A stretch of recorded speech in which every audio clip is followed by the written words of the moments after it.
talking Manchester United and why people like me, and probably people like you watching this video, should be worried about everything that's going on there, especially if you're, well, only if you're not a Manchester United fan. They're actually quite interesting now. Like, and not in a bad way. If you're a Manchester United fan, it's great. Yeah. All right, let me lay it out for you because this will make it as simple as possible. Dan Ashworth, Dave Brailsford, Omar Berardi, Sir Jim Radcliffe, Ineos.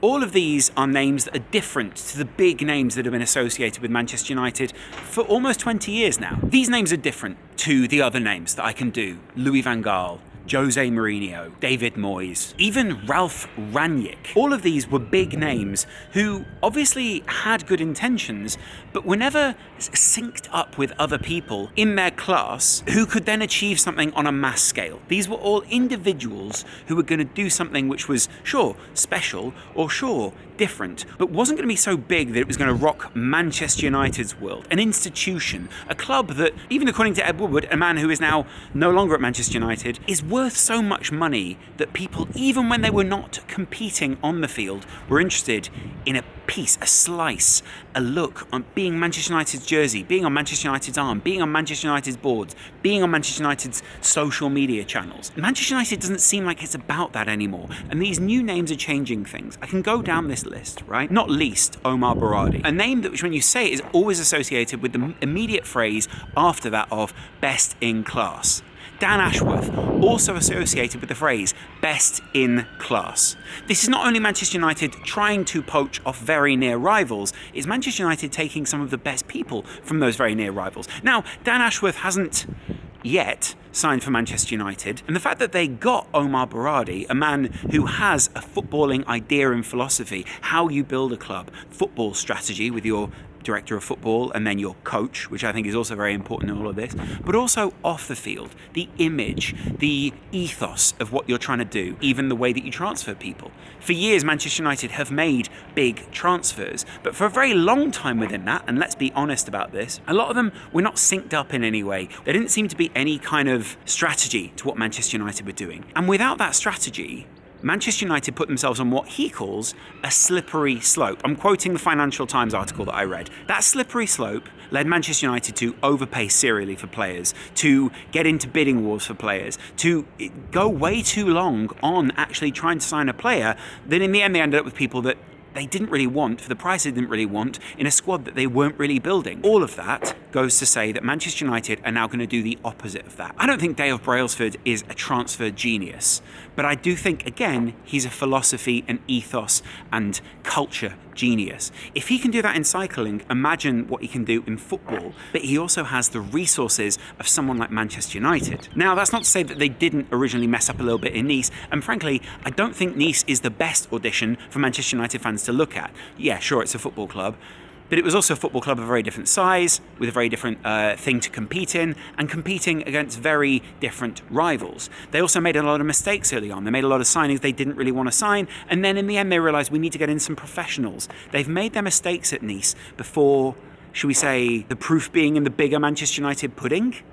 Is that a good way of putting it? All of this is worrying me. The things which made Manchester United a banter club, the focus on commerce, the focus on everything off the field, the focus on not real football, but just kind of, is that good for our football? Yeah, then let's do it. That's what made Manchester United the banter club. They were the big club that serially underachieved. Even second, which Jose Mourinho said was the greatest achievement of his career, was still a banterous thing to be for Manchester United. A club that, let's face it, only wants to look at dynasties, only wants to look at what the very highest achievement is. Dan Ashworth is that guy, right?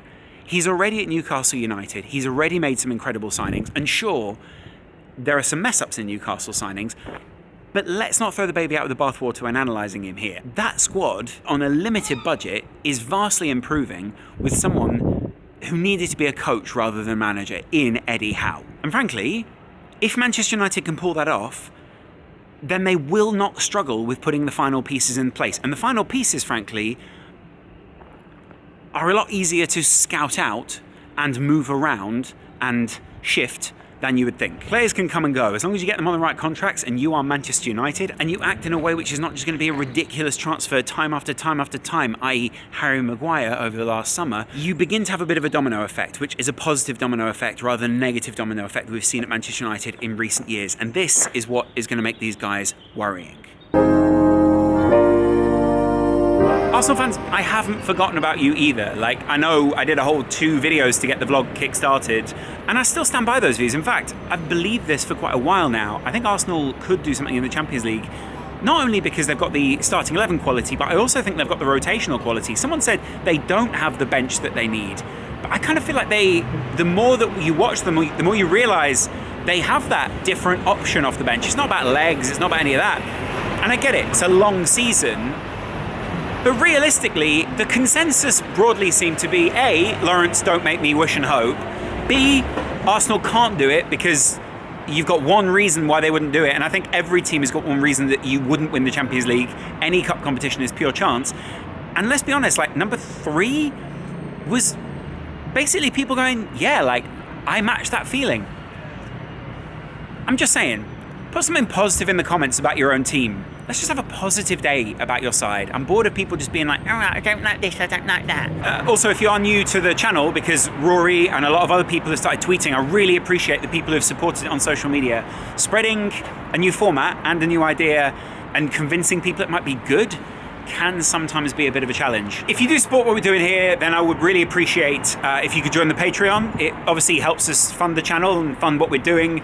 The views don't absolutely kill it right now, and I'm not complaining, I'm just saying that kind of makes it hard to take a lot of time out of your day. So if you do want to contribute on the Patreon, there are going to be some exclusive videos up on there. All right, let's talk about the cafe. It's called 2 on 5 and it's on Stoke Newington High Street. But when I was shooting it from the outside, the owner came out and just said, come on in, come try something. I tried I think it's called a Sab Beach. It's amazing. It's like a half-filled pita, but like really fluffy pita. It was a shakshuka one, so it had like peppers. You saw that egg on top, tomato, cucumber, and everything else that was like really creamy in there. That was exceptional. The coffee is coffee. I'm not gonna big it up, but it was nice coffee. Black coffee is good. The water, really good because of whatever plant that is in there. Definitely a good vibe in there as well. A really good selection on the menu, really different to other places for what you can get. I also had the cake, which also was given to me, amazing. And then the waiter came over, was like, I support Besiktas, how Liverpool had beaten them 8-0. Had they beaten us, nice stadium. The old one and the new one. He said he preferred the old one, fair enough. Makes me want to go to Istanbul. If we can make the Patreon big enough, it means we can start doing trips. Just saying. I'm not even joking here. 9, 10 out of 10? It's a high in the 10s, put it that way. And the smoothies look good, but I can't try everything at once. I'm not that greedy. I also need to get these reviews in before Ramadan, because we're not going to be reviewing much coffee in Ramadan, or anything during the day actually, so yeah. Anything else that I need to do in the reviews? Is there anything else I need to say?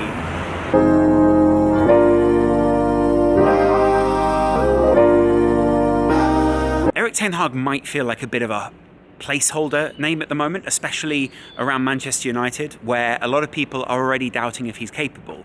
But let's face it, he hasn't had this infrastructure, and for 20 years before this, Manchester United lacked the infrastructure. To expect him, someone who's a public face, to come in and change some very private, deep-rooted cultural issues at the club is a real problem. This is something which doesn't just get solved overnight, and some of the clashes that Erik ten Hag has had with certain players, with certain people, prove that he probably is a good personality to be changing cultures and ideas at clubs, even if he, or at least destroying those things, even if he isn't the person to finish the project.